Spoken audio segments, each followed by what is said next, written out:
ঋতুরাজ বসন্তের আগমনে প্রকৃতিতে জেগেছে প্রাণ। শীতের জড়তা পেরিয়ে বসন্ত এনেছে উষ্ণতা, মানুষে প্রকৃতিতে রঙিন উৎসব। বন্দনার মধ্য দিয়ে রাজধানীতে হয়ে গেল বসন্ত উৎসবের উদযাপন। গান, কবিতা, নৃত্য, বাংলার আবহমান সংস্কৃতির বৈচিত্র্যময় উপস্থাপনের পাশাপাশি প্রকৃতি সুরক্ষার বার্তা দেওয়া হয়। আদিত্য বাউনের রিপোর্টে বিস্তারিত। সানবিট সব দিবে সামাল। সানবিট ম্যাজিক প্রেস ডিশওয়াশিং এর মাথা ঘোরানো সলিউশন।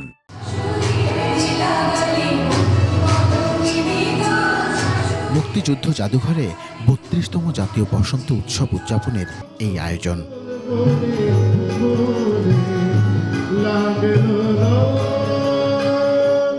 বসন্ত বাতাসে জেগেছে প্রাণ, ফুলে সৌরভে আর ভালোবাসায় বন্দনা হচ্ছে প্রকৃতির।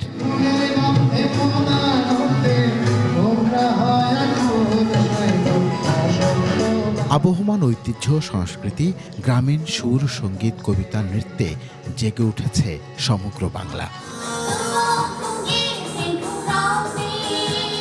রঙিন পোশাকে নরনারীরা মেতে আছেন স্নিগ্ধতায়। এই বছরে হয়তো প্রকৃতির ওই গাছপালার জায়গাটা কম আছে, আমরা বিশাল কনক্রিটের মধ্যে আছি, তারপরে মনের ভালোবাসার যে জায়গায় সেই জায়গাটা আমরা ফাল্গুনে আছি। আসলে বসন্তের রংটা মানে শুধু মানুষের মধ্যে না, পুরো প্রকৃতিতেই একদম সবকিছুতেই ছড়িয়ে ছিটিয়ে থাকে।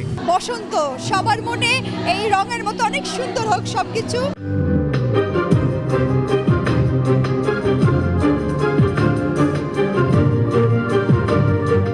অসাম্প্রদায়িক বাংলার এই উৎসব নতুন করে বাঁচার মন্ত্রে উজ্জীবিত করবে বাঙালিকে বলে মনে করেন আয়োজকরা।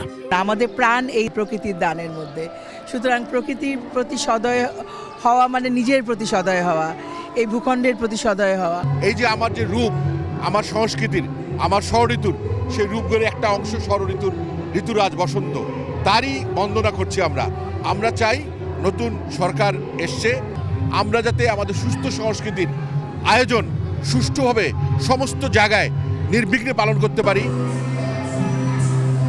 প্রকৃতিতে ঋতুরাজ বসন্তের আগমন শুধু একটি দিনের সূচনায় নয়, বরং জীবনের ক্ষেত্রেও জয়যাত্রার সূচনা। এই সূচনা মানুষ এবং প্রকৃতিকে আরও নিবিড়, আরও সেতুবন্ধন তৈরি করবে। সেই সেতুবন্ধন হবে আরও বেশি প্রাণবিক, মানবিক। আদিত্য মামুন, ২১শে টেলিভিশন, ঢাকা।